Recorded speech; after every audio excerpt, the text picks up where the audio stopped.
You are a Christian, aren't you, son? Yes, sir. So you believe in God. Absolutely, sir. Is God good? Sure. Is God all-powerful? Yes. My brother died of cancer even though he prayed to God to heal him. Most of us would attempt to help others who are ill, but God didn't. How is this God good then? You can't answer, can you? Let's start again, young fella. Is God good? Yes. Is Satan good? No. Where does Satan come from? From God. That's right. Tell me, son, is there evil in this world? Yes. Evil is everywhere, isn't it? And God did make everything, correct? Yes. So who created evil? Is there sickness, immorality, hatred, ugliness? All these terrible things exist in the world, don't they? Yes, sir. So who created them?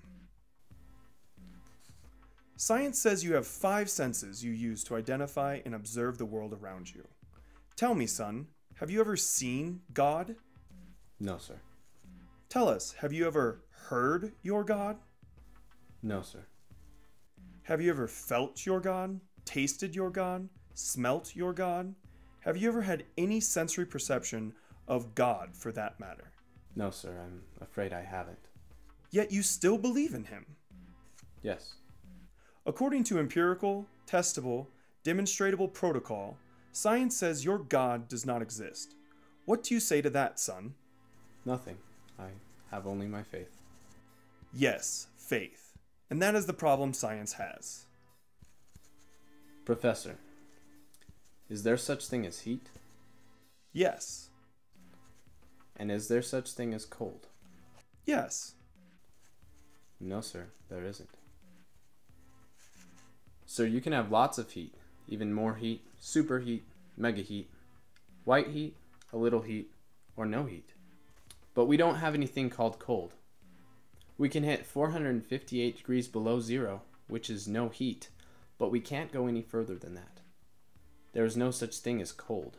Cold is only a word we use to describe the absence of heat. We cannot measure cold. Heat is energy. Cold is not the opposite of heat, sir. Just the absence of it. What about darkness, Professor? Is there such thing as darkness? Yes. What is night if there isn't darkness? You're wrong again, sir. Darkness is the absence of something.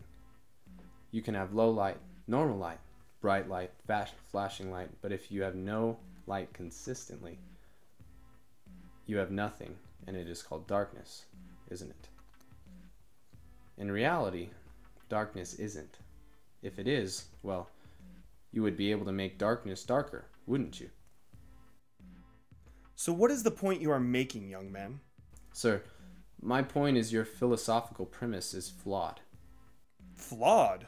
Can you explain how? You argue that there is life and then there is death. A good God and a bad God. You are viewing the concept of God as something finite, something we can measure.